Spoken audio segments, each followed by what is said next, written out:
Kidney failure के ऊपर होने वाला है, जो कि MSN1 का सेकेंड ईयर का टॉपिक है और MSN1 में किडनी फेलुअर के बारे में जानना है। ठीक है, तो किडनी फेलुअर जिसे हम लोग रीनल फेलुअर भी बोलते हैं, और दोनों का मतलब होता है गुर्दा, यानी दोनों का मतलब होता है किडनी। ठीक है, तो चलिए आज का हमारा ये 19वां नंबर का वीडियो है और इस सप्ताह में शुरू करते हैं। नाम से यह स्पष्ट होगा, किडनी फेलुअर, गुर्दा फेलुअर। ठीक है, यानी किडनी का फेल हो जाना। अब आप खुद इमेजिन करें कि किडनी फेल हो जाएगा तो क्या होगा। ठीक है, तो सबसे पहले इंट्रोडक्शन समझना चाहिए। किडनी फेलुअर वृक्क विफलता होता है। किडनी को वृक्क भी बोलते हैं, गुर्दा भी बोलते हैं और किडनी भी बोलते हैं। ठीक है, देखिए, किडनी फेलुअर वह स्थिति है जिसमें किडनी शरीर से अपशिष्ट पदार्थ यूरिया, क्रिएटिनिन, अतिरिक्त पानी और इलेक्ट्रोलाइट को बाहर निकालने में असमर्थ हो जाता है। इससे शरीर में विषैले पदार्थ जमा होने लगते हैं, जिसे यूरेनिमिया हो जाता है। ठीक है, यूरेमिया बोलते हैं। अब देखिए, एक किडनी फेलुअर क्या होता है।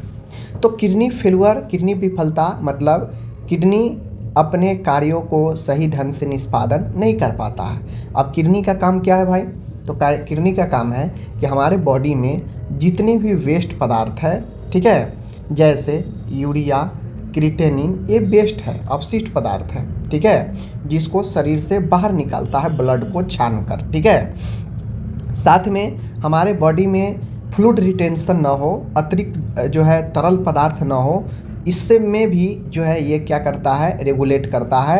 अतिरिक्त अगर पानी इसे लगता है तो यह यूरिन के रास्ते बाहर निकाल देता है। ठीक है, अगर इसे लगता है कि बॉडी में इलेक्ट्रोलाइट की मात्रा असमान है तो उसको, जैसे आपका कैल्शियम, पोटेशियम, ठीक है, मैग्नीशियम, सोडियम, ये सब इलेक्ट्रोलाइट होता है, तो इस इलेक्ट्रोलाइट को भी संतुलन में रखता है और जो ज़्यादा लगता है उसको बाहर कर देता है। तो कुल मिला के किडनी जैसे ही फेल होगा, तो किडनी फेल की स्थिति में जब किडनी फेल होता है तो शरीर से अपशिष्ट पदार्थ, साथ में अतिरिक्त पानी, अतिरिक्त इलेक्ट्रोलाइट जो है शरीर से बाहर निकलने में असमर्थ हो जाता है।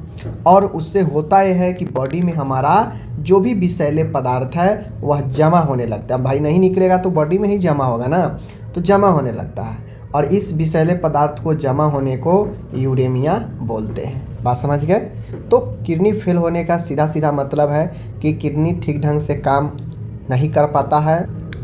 ठीक है, जिसमें अपशिष्ट पदार्थ बॉडी में बढ़ने लगता है, साथ में पानी का रिटेंशन बढ़ने लगता है बॉडी में। ठीक है, और इलेक्ट्रोलाइट असामान्य हो जाता है, यूरिया, क्रिएटिनिन की मात्रा बढ़ जाती है। यह इसलिए बढ़ती है क्योंकि यह बॉडी से बाहर नहीं निकल पाता है। क्यों नहीं निकल पाता है, क्योंकि किडनी काम नहीं कर रहा है, क्योंकि किडनी ही तो अलग करता है वेस्ट मटेरियल को बॉडी से, ब्लड से। समझ गए। अब आप यहाँ पे समझेंगे कि कैसे किडनी जो है वेस्ट मटेरियल को बाहर करता है। ठीक है, देखिए, तो किडनी बाहर करता है, रक्त को शोधन, फिल्ट्रेशन करता है। किडनी का मुख्य कार्य है, किडनी को मुख्य कार्य है ब्लड को फिल्टर करना, ब्लड को शुद्ध करना। जल एवं इलेक्ट्रोलाइट को संतुलन, बैलेंस करता है बॉडी में। अब जैसे बहुत पानी पीते हैं तो ऐसा पानी, ऐसा ज़रूरी नहीं है कि बॉडी में सारा के सारा पानी जो है हमारा ऑब्जर्व ही होता है, नहीं। जब बॉडी में एक्स्ट्रा पानी होता है तो उसको किडनी बाहर निकाल देता है। जब एक्स्ट्रा इलेक्ट्रोलाइट होता है, जैसे मैंने अभी बताया, पोटेशियम, सोडियम, कैल्शियम, मैग्नीशियम, ठीक है, एक्स्ट्रा होता है तो इसको भी बाहर निकाल देता है और समान बना के रखता है, संतुलन बना के रखता है। ठीक है, एसिड बेस यानी बॉडी में अम्ल और क्षार के भी संतुलन को बना के रखता है। ठीक है, रक्तचाप को भी कंट्रोल करता है। एरिथ्रोपोएटिन बनाकर आरबीसी निर्माण में सहायता करता है। ठीक है, तो एरिथ्रोपोएटिन बनाकर यह आरबीसी में क्या करता है, सहायता करता है आरबीसी के निर्माण में। तो किडनी का बहुत काम है। ठीक है, अब जैसे ही किडनी फेल होगा, किडनी विफल मतलब अपने काम करने में असमर्थ हो जाएगा, तो ये सारा इसका काम प्रभावित हो जाएगा। न फिल्टर कर पाएगा, न इसका संतुलन कर पाएगा, न एसिड बेस संतुलन कर पाएगा, अम्ल क्षार का संतुलन कर पाएगा, न रक्तचाप को नियंत्रण कर पाएगा और न ही आरबीसी के निर्माण में सहायता कर पाएगा। बात समझ गए, जिससे बॉडी में आरबीसी की भी कमी होने लगेगी। तो ये सारे काम प्रभावित हो जाएंगे। अब आगे बात आती है टाइप ऑफ किडनी फेलुअर। देखिए, किडनी फेलुअर दो प्रकार से होता है। एक होता है AKF, ठीक है ना, एक्यूट किडनी फेलुअर, समझ गए। एक्यूट रीनल फेलुअर ARF या AKF जो भी बोलिए, एक्यूट मतलब होता है अचानक से, ठीक है। मान गए अचानक से भी आपका किडनी या किसी का किडनी ठीक है ठीक है ठीक है, और अचानक से भी किडनी प्रभावित हो सकता है। तो अचानक होने वाली और कम समय घंटे दिनों में विकसित होने वाली यह किडनी विफलता होता है। बात समझ गए। तो ये जो किडनी विफलता होता है यह किसी अन्य रोग के कारण भी होता है। जैसे मान गए कैंसर है, बहुत कीमो चला, तो कीमो चलने में भी जो है किडनी फेल कर जाता है, ठीक है। तो वह एक्यूट वाला होगा कि अचानक से दवाई चला और कुछ दिनों में कुछ घंटे में जो है किडनी काम करना बंद कर दिया या स्लो कर दिया। तो उस टाइप के किडनी एक्यूट किडनी फेलुअर होता है, अचानक तीव्र गति से फेल होने वाला, ठीक है। तो ये जो है पहला प्रकार हो गया। अब यहाँ पे सभी किडनी फेल होने का कारण होता है। जैसे अचानक एक्यूट किडनी अगर फेल हो रहा है तो उसके पीछे का क्या कारण हो सकता है। भाई किडनी फेल हो रहा है भाई तो समस्या है, और हर समस्या के पीछे एक कारण होता है।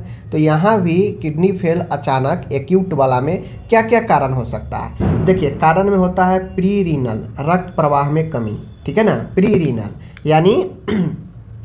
यानी रक्त प्रवाह में कमी, डिहाइड्रेशन, शौक, अधिक रक्तस्राव। मान गए आपको किडनी को चालू रहने के लिए लिक्विड चाहिए, तरल चाहिए, वह तरल के साथ वेस्ट पदार्थ को अलग करता है, ठीक है। लेकिन जैसे ही आपके बॉडी में रक्त प्रवाह में कमी होगी, अब ये रक्त प्रवाह की कमी हो सकता है बॉडी में पानी की कमी, डिहाइड्रेशन होने से, शॉक आघात लगने से भी जो है ब्लड प्रवाह कम हो जाता है, बहुत ज़्यादा ब्लीडिंग हो जाने से भी ब्लीडिंग का प्रवाह कम हो जाएगा। तो इन सब कारणों से अचानक किडनी फेल होता है, ठीक है। बहुत ठीक ढंग से आप पानी नहीं पीते हैं, पानी की कमी होगा, किडनी पर असर करेगा। शॉक आघात लगता है व्यक्ति को तो ब्लड सर्कुलेशन, ब्लड कम जाता है। अधिक ब्लीडिंग होने पर, हेमरेज होने पर भी जो है क्या होता है, किडनी को ब्लड नहीं मिल पाता है, फिर किडनी धीरे धीरे स्लो हो जाता है। तो ये सब जो है रक्त प्रवाह में कमी के रीजन से होता है। दूसरा है रीनल, जिसे हम लोग इंट्रेंसिक बोलते हैं। रीनल मतलब किडनी के कारण। अब किडनी में होता है ग्लोमेरुलोनेफ्राइटिस। तो ग्लोमेरुलल जो होता है फिल्ट्रेशन होता है, या जो ग्लोमेरुलल जो फिल्ट्रेशन होता है यह एक छन्नी होता है किडनी में। लेकिन अगर किडनी में ग्लोमेरुलोनेफ्राइटिस हो जाएगा, यानी जो छन्नी है उसी में समस्या हो जाएगा, उसी में इन्फ्लामेशन हो जाएगा, तो वो जो है आपको किडनी को स्लो काम कर सकता है। अब इन्फ्लामेशन इन्फेक्शन के कारण, चोट के कारण होता है, तो उस कारण से जो किडनी का छन्नी है वह प्रभावित होगा, तो किडनी एक्यूट अचानक फेल कर सकता है।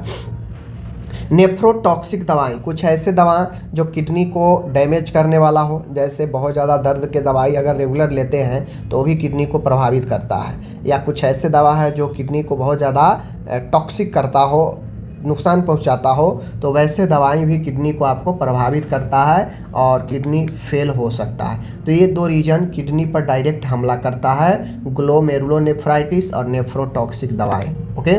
तीसरा है पोस्ट रीनल। पोस्ट रीनल का मतलब होता है कि जो अब यहाँ पे मूत्र मार्ग में अवरोध होना, प्रोस्टेट का बढ़ना, ठीक है। देखिए मूत्र मार्ग में अवरोध का मतलब है कि किडनी मूत्र बना दिया लेकिन मूत्र आगे नहीं जा रहा है, मूत्र नली में, ठीक है ना, या मूत्र मार्ग यूरेथ्रा में, यूरेटर में कहीं जो है आपको रुकावट है, ऑब्स्ट्रक्शन है। तो रुकावट होगा तो यूरिन तो भाई किडनी बना रहा है, लेकिन वह सारा यूरिन जमा इधर हो रहा है, नली में ही हो रहा है, तो धीरे धीरे किडनी तक वो यूरिन आ जाएगा, और धीरे धीरे चूँकि उस यूरिन में बहुत सारे वेस्ट मटेरियल है और किडनी उसी यूरिन में रहेगा, तो धीरे धीरे यूरिन किडनी खराब हो सकता है। प्रोस्टेट को बढ़ना, प्रोस्टेट बढ़ने का मतलब होता है कि जो प्रोस्टेट ग्लैंड होता है उसके बढ़ने से भी आपके यूरिन अवरोध होता है, यूरिन पर दबाव पड़ता है मूत्राशय पर, और वह यूरिन को कम होने देता है, जिससे किडनी पर दबाव बढ़ेगा। तो किडनी के दबाव दोनों से बढ़ता है, मूत्र मार्ग में रुकावट होने से, प्रोस्टेट के बढ़ने से, और दोनों कंडीशन में जब बढ़ेगा दबाव तो किडनी पर जोर लगेगा और किडनी फेल कर सकता है, ठीक है। तो ये तीनों कंडीशन अगर आपको नहीं याद रहे तो सीधा याद रखिए, ये सब याद रख लीजिए। डिहाइड्रेशन, शॉक लगना, ब्लीडिंग, हाई ब्लीडिंग होना, ग्लोमेरुलोनेफ्राइटिस जो ग्लोमेरुलर फिल्ट्रेशन का इन्फ्लामेशन होता है, नेफ्रोटिक्स टॉक्सिक दवाई, मूत्र मार्ग में अवरोध होना, प्रोस्टेट का बढ़ना, और ये सब अचानक जो है उत्पन्न कर सकता है किडनी फेलुअर को, ठीक है। ये कोई बहुत दिनों से नहीं होता, मान गए 4 दिन 5 दिन या 10 दिन से आपका यूरिन में ऑब्स्ट्रक्शन हो रहा है, धीरे धीरे यूरिन आ रहा है, आप ध्यान नहीं दे रहे हैं, तो किडनी पर दबाव डालेगा। यो यूरिन जो पूर्ण रूप से नहीं निकल रहा है तो अंदर ही है, तो अंदर वाला किडनी पर दबाव डालेगा और वो क्या होगा, किडनी फेल होने में बहुत ज़्यादा रोल निभाएगा। प्रोस्टेट भी दबाव डालता है। नेफ्रोटॉक्सिक, मान के 10 दिन बहुत हाई डोज का दवा ले रहे हैं, किडनी पर इफेक्ट डालेगा, तो किडनी को आपको टॉक्सिक कर देगा, जिससे किडनी काम करना बंद कर देगा। ठीक है, तो ये सारे चीज़ होता है। एक बात समझ लीजिए, जो एक्यूट किडनी फेलुअर होता है ना, यह रिवर्स भी हो सकता है। ठीक है, यह ठीक भी हो सकता है, लेकिन अगर मामला क्रॉनिक में चला गया, लंबे समय से किडनी अगर फेल है, तो वह फिर रिवर्स नहीं होता है, वह इरिवर्सिबल होगा, वह ठीक नहीं होगा। फिर कंटिन्यू जो है व्यक्ति को या तो किडनी ट्रांसप्लांट करवाइए, या फिर जो है उसका कंटिन्यू सप्ताह में 1 बार 2 बार जितना जरूरी पड़े डायलिसिस करवाना ही पड़ेगा। ठीक है ना, ध्यान रखिएगा। तो यहाँ पे आ गया क्रॉनिक किडनी डिजीज, जिससे CKD बोलते हैं, CKD chronic kidney disease. Chronic kidney, अब ये जो CKD है, क्रॉनिक किडनी डिजीज है, इस क्रॉनिक किडनी डिजीज को क्रॉनिक रीनल फेलुअर यानी CRF को हम लोग CKD भी बोलते हैं। क्रॉनिक किडनी डिजीज का मतलब होता है लंबे समय से किडनी में बीमारी। अब जाहिर सी बात है भाई, किडनी में लंबे समय से बीमारी होगा तो किडनी फेल होगा ही होगा। ठीक है ना, तो उसी को हम लोग क्रॉनिक रीनल फेलुअर जो है बोलते हैं। क्रॉनिक मतलब होता है लंबे अवधि से, ठीक है ना, और एक्यूट मतलब होता है अचानक तीव्र गति से हमला। तो एक्यूट वाला तो समझ गए। अब यहाँ पे क्रॉनिक देखिए, लंबे समय 3 महीने या अधिक तक धीरे धीरे किडनी का कार्य क्षमता कम होना।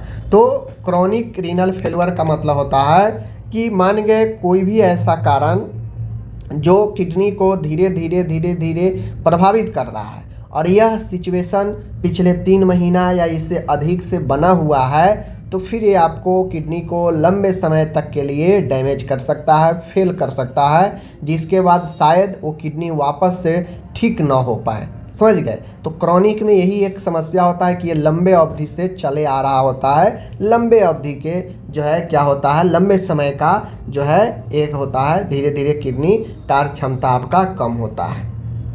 इसका मुख्य कारण, अब देखिए क्रॉनिक रोग है, क्रॉनिक किडनी फेलुअर है, तो क्रॉनिक किडनी फेलुअर है मतलब लंबे समय से चले आ रहा किडनी फेलुअर है। तो इसमें वे सारे कारण इसका इफेक्ट होगा जो लंबे समय से व्यक्ति को प्रभावित है। जैसे डीएम मतलब डायबिटीज मेलिटस। अगर कोई व्यक्ति को डायबिटीज है तो डायबिटीज 1 दिन 2 दिन का बीमारी नहीं है। डायबिटीज अगर एक बार हो गया तो देखते होइएगा कि मरीज को हमेशा दवाई लेना ही पड़ता है, धीरे धीरे बढ़ते जाता है।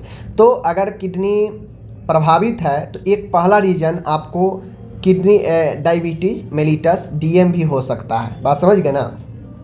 तो ये डायबिटीज मेलिटस लंबे अवधि के बीमारी होता है जो संपूर्ण जीवन भी प्रभावित करता है। तो इसके रीजन से यह आपका किडनी भी प्रभावित होगा, क्रॉनिक रूप से लंबे तौर पर खराब हो सकता है। हाइपरटेंशन, बीपी भी एक ऐसी समस्या है जो लंबे अवधि के लिए, अगर एक बार बीपी का दवाई लेने लगे लोग तो उसे जीवन भर लेना पड़ता है। तो ये भी एक क्रॉनिक रोग है। हाइपरटेंशन, डायबिटीज मेलिटस दोनों क्रॉनिक रोग है, और दोनों क्रॉनिक रोग ब्लड से रिलेटेड है। ठीक है, ब्लड की भूमिका कहीं ना कहीं दोनों में है। तो ब्लड भी किडनी से जुड़ा है तो किडनी का भी इफेक्ट डालेगा। तो दोनों क्रॉनिक है, तो ये भी क्रॉनिक रूप से लंबे समय से जो है किडनी को आपको डैमेज कर सकता है, लंबे अवधि तक लिए खराब कर सकता है। ठीक है ना।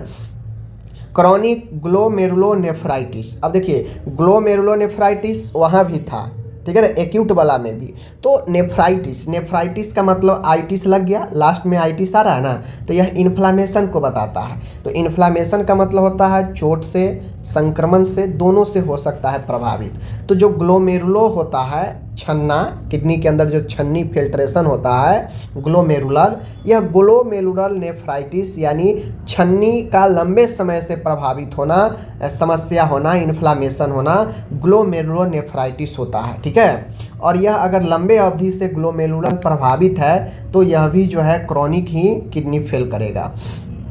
पॉलीसिस्टिक किडनी का मतलब होता है कि बहुत सारे आपके किडनी में छोटे छोटे गांठ होना, ट्यूमर होना, या बहुत सारे जो है छोटे छोटे क्या बोलते हैं उसको स्टोन होना, ठीक है ना, पॉलीसिस्टिक किडनी, यानी छोटे छोटे आपके बहुत सारे मल्टीपल नंबर में अगर किडनी में स्टोन है तो वह भी किडनी फेल कर सकता है। इसीलिए जब भी स्टोन हो किडनी में तो आपको जो है तुरंत डॉक्टर से संपर्क करके उसका इलाज करवाना चाहिए, वरना अगर 1-2 है या मल्टीपल नंबर में किडनी स्टोन है और उसको आप नज़रअंदाज कर रहे हैं, 2-4-5 महीने तक अगर झेल रहे हैं ऐसे ही मल्टीपल नंबर में स्टोन है किडनी में, 2-4 की संख्या में है और आप जो है उसे ऐसे ही इग्नोर कर रहे हैं 2-4-5 महीनों तक, तो यही 2-4-5 महीनों में आपका किडनी भी डैमेज कर देगा। और यह किडनी चूँकि 2-4 महीनों से आपका किडनी प्रभावित हो रहा है उस स्टोन के कारण,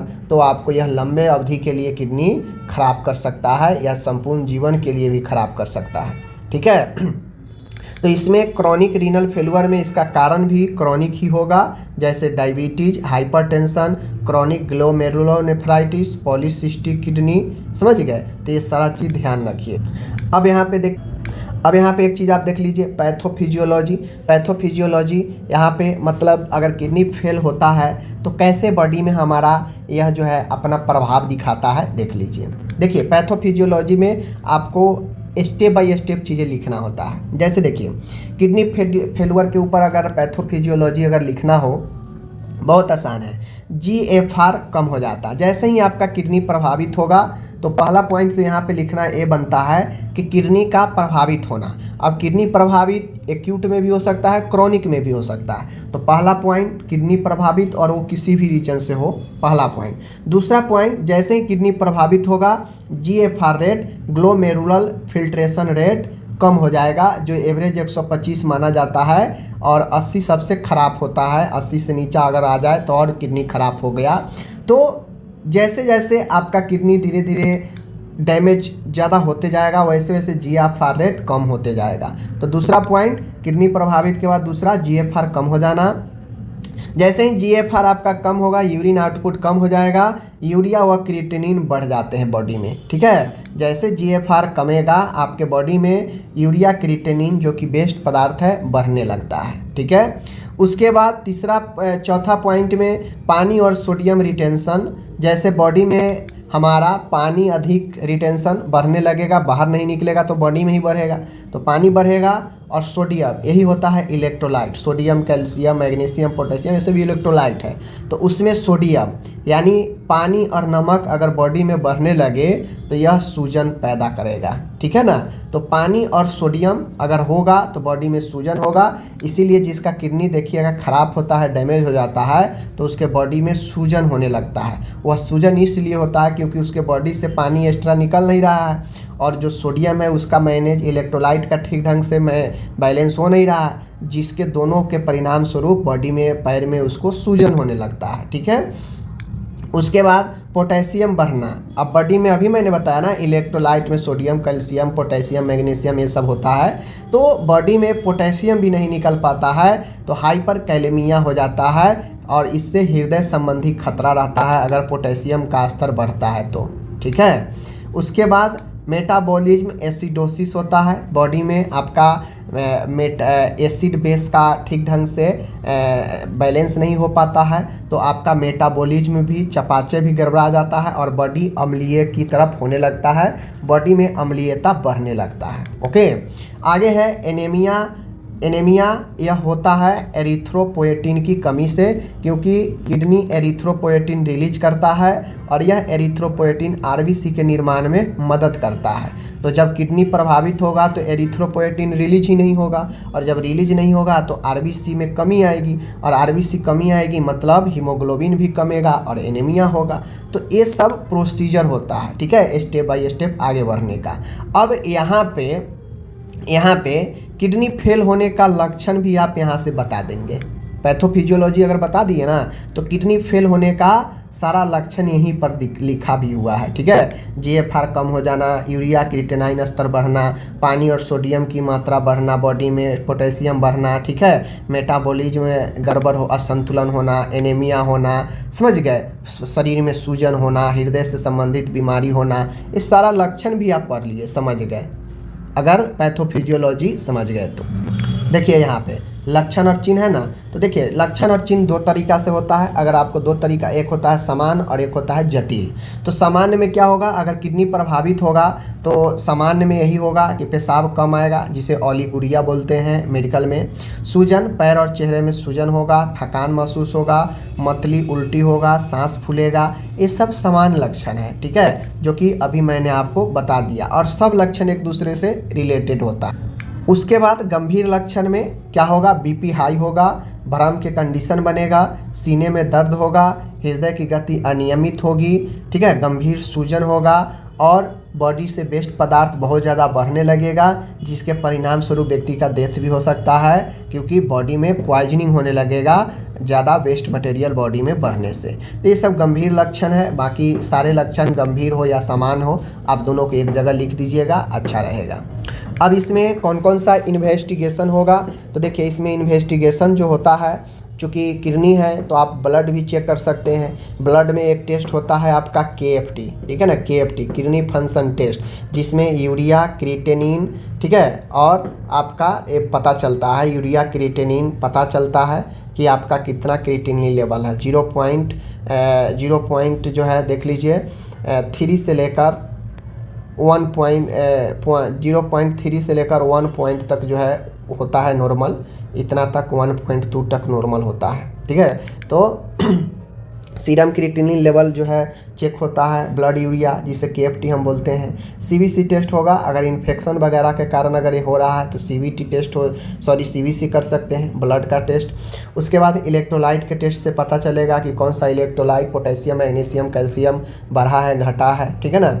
यूरिन का एग्जामिनेशन करके पता कर सकते हैं कि कोई यूरिन में इन्फेक्शन वगैरह तो नहीं है जिसके वजह से समस्या है। Ultrasound QB kidney ureter bladder का अल्ट्रासाउंड होगा, जिससे अगर मान गए यूरिन में ऑब्स्ट्रक्शन है, मूत्र में रुकावट है, तो पता चलेगा अल्ट्रासाउंड से।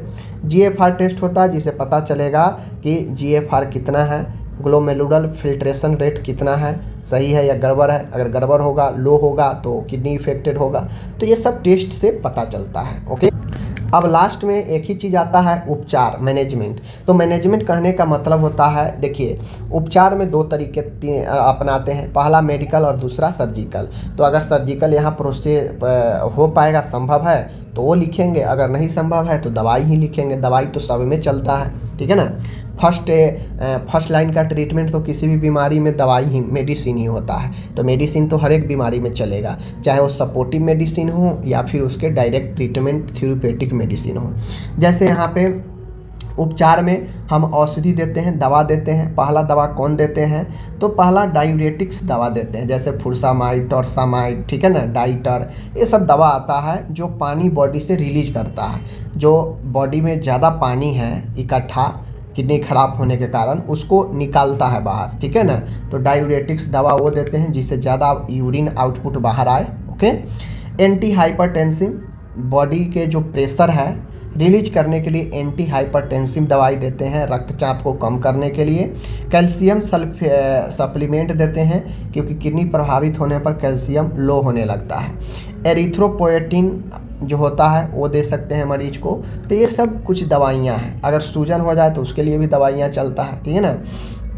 दूसरा उपचार इसका होता है यहाँ पे डायलिसिस। पहला तो भाई सपोर्टिव में अगर मरीज को उल्टी वगैरह हो रहा है तो उसका भी दवाई चलेगा, ठीक है ना। मरीज को जो भी समस्या है वो सपोर्टिव दवा हम लोग मेडिसिन उपचार करते हैं, चिकित्सीय उपचार, ठीक है, जिसमें सूजन का चले, एंटी हाइपरटेंसिव चले, ठीक है ना, इलेक्ट्रोलाइट मैनेज के लिए चले, जो भी चले वो मेडिसिन के संबंधित चलेगा।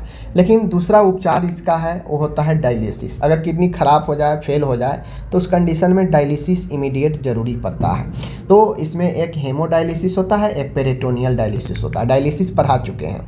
हेमोडायलिसिस मशीन द्वारा रक्त को शुद्ध किया जाता है, और पेरिटोनियल डायलिसिस पेट की झिल्ली द्वारा शोधन किया जाता है, जिसमें पेट में इरिगेशन करके द्रव डाल के और वहाँ पे जो है उसे क्या किया जाता है, शुद्ध किया जाता है। तो ये दो तरीके से डायलिसिस होता है, ठीक है।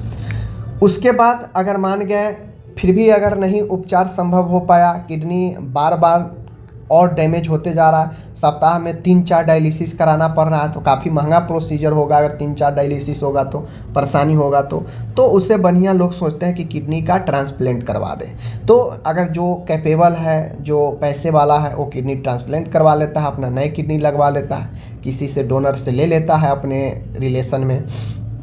तो जब किडनी पूरी तरह काम करना बंद कर दे तब प्रत्यारोपण किया जाता है। समझ गए, धीरे धीरे किडनी बिल्कुल बैठ जाए, काम न करे, तो किडनी क्या किया जाता है, तब प्रत्यारोपण ट्रांसप्लांट किया जाता है।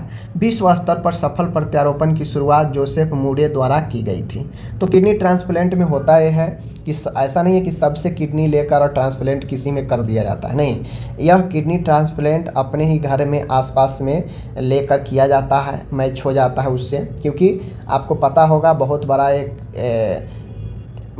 एक केस हुआ, जिसमें मैं बता दूं, बिहार के पूर्व मुख्यमंत्री थे लालू यादव, और उनके बेटी ने उनको अपना एक किडनी दी। लोग एक किडनी पर भी जिंदा रहते हैं, समझ लीजिए, ठीक है। ऐसे 2 किडनी होता है, एक किडनी पर भी लोग जिंदा रहता है। तो इसीलिए उनकी बेटी, चूँकि उनका ज़िंदगी उनकी बेटी का भी बहुत बाकी है, फिर भी वो अपनी एक किडनी अपने फादर को दी। अब एक बार जब किडनी को किसी को ट्रांसप्लांट हो जाए या जो डोनेट कर दे, दवाई हमेशा ज़िंदगी भर लेना पड़ता है, सप्लीमेंट लेना पड़ता है, इम्यूनो सप्रेसेंट दवाई, समझ गए। क्योंकि उसको इन्फेक्शन का बहुत खतरा रहता है वैसे मरीजों को जो किडनी ट्रांसप्लांट हुआ रहता है। तो उस अकॉर्डिंग हमेशा दवाई उसको लेना पड़ता है, इम्यूनो सप्रेसेंट दवाई, ताकि उसको इम्यून सिस्टम ठीक ढंग से काम करता रहे। बात समझ गए। तो किडनी ट्रांसप्लांट बिल्कुल किडनी ना काम कर रहा होता है और बार बार डायलिसिस की ज़रूरत पड़ रहा हो, तो उस कंडीशन में अगर जो कैपेबल होता है ट्रांसप्लांट करता है। चूँकि एक महंगा प्रोसीजर होता है ये, दूसरी चीज़ें सब डोनेट भी नहीं करता है, ठीक है ना। तो उसलिए यह बहुत ही महंगा होता है, लेकिन ट्रीटमेंट में ये एक ऑप्शन होता है। दूसरी चीज़ें, विश्व स्तर पर सफल ट्रांसप्लांट की शुरुआत जोसेफ मूरे द्वारा की गई थी। तो इन चीज़ों को ध्यान में रखिए। अब यहाँ पे नर्सिंग प्रबंध पूछता है। तो नर्सिंग प्रबंध एक किडनी फेलियर व्यक्ति के लिए आपको कारण पता है, लक्षण पता है, ट्रीटमेंट पता है, तो आपको जो है अब इसका नर्सिंग प्रबंध खुद से लिखना चाहिए, मैं यही कहूँगा। जैसे यहाँ पे पहला है आकलन। तो आप आकलन कैसे करेंगे, कैसे पता करेंगे कि मरीज को क्या समस्या हो रहा है, किडनी फेल क्यों हो रहा है, क्या क्या रीजन इंडिकेट हो रहा है। तो आकलन में इनटेक आउटपुट चार्ट बनाएंगे जिससे पता चलेगा। बीपी मॉनिटरिंग करते रहेंगे, वजन की दैनिक जांच करेंगे, सूजन की जांच करेंगे। तो इन सब चीज़ों से जांच करके आपको पता चलेगा कि हाँ किडनी डैमेज है या फिर नॉर्मल है। दूसरा है डायग्नोसिस करेंगे, फ्लूइड वॉल्यूम एक्सेस, ठीक है ना, इसका हम लोग निदान करेंगे। इम्बैलेंस न्यूट्रिशन, इसका निदान करेंगे। रिस्क ऑफ इन्फेक्शन, इसका निदान करेंगे। Activity intolerance. तो नर्सिंग डायग्नोसिस में हम इन सारे चीज़ों को डायग्नोसिस बनाएंगे कि जो फ्लूइड का आयतन है वो ज़्यादा है तो उसको कैसे कम करें। न्यूट्रिशनल असंतुलन है, पोषण असंतुलन है, इसका निदान करेंगे। इन्फेक्शन का खतरा रहता है तो इसका हम लोग डायग्नोसिस करेंगे। तो इन सब चीज़ों को हम डायग्नोसिस में अपना लेते हैं, ठीक है, नर्सिंग डायग्नोसिस। उसके बाद नर्सिंग हस्तक्षेप क्या क्या किया जाता है नर्स के द्वारा। तो नर्सिंग हस्तक्षेप में तरल पदार्थ सीमित करते हैं ऐसे मरीज में जिसका अगर सूजन बढ़ जाए, बीपी बढ़ जाए, किडनी खराब है, तो तरल पदार्थ कम कर देते हैं, ठीक है। कम नमक और कम प्रोटीन वाला आहार देते हैं, ठीक है ना। पोटेशियम युक्त भोजन से परहेज करते हैं क्योंकि ऐसे मरीज में ऑलरेडी पोटेशियम बढ़ा हुआ होता है। दवाओं का नियमित सेवन करने के लिए बोलते हैं। डायलिसिस के दौरान एवी फिस्टुला की देखभाल करते हैं क्योंकि बार बार अगर डायलिसिस सप्ताह में 2 बार 3 बार हो रहा है तो फिर एवी फिस्टुला लगा ही रहता है, तो उसका देखभाल करना काफ़ी महत्वपूर्ण हो जाता है। साथ में मरीज के परिवार वालों को सांत्वना देना, मानसिक सपोर्ट करना, ठीक है, उनको स्वास्थ्य शिक्षा देना, ये सब नर्सिंग का ही काम होता है। देखिए यहाँ पे आ गया स्वास्थ्य शिक्षा में। तो स्वास्थ्य शिक्षा में नियमित बीपी और शुगर की जांच कराने का जो है टिप्स देंगे। दवाएं समय पर लेना है, इसका टिप्स देंगे। संक्रमण से बचाव करना है, इसका टिप्स देंगे। फ्लोअप बनाए रखें, निरंतर आकर दिखाते रहे डॉक्टर के अकॉर्डिंग, इन सब का टिप्स देंगे एज ए नर्स। तो ये सारे चीज़ को एज ए नर्स आप डायरेक्ट 20 पॉइंट भी लिख दीजिए, इसके लिए कोई दिक्कत नहीं है, ठीक है। तो चलिए मिलते हैं नेक्स्ट वीडियो के साथ। धन्यवाद।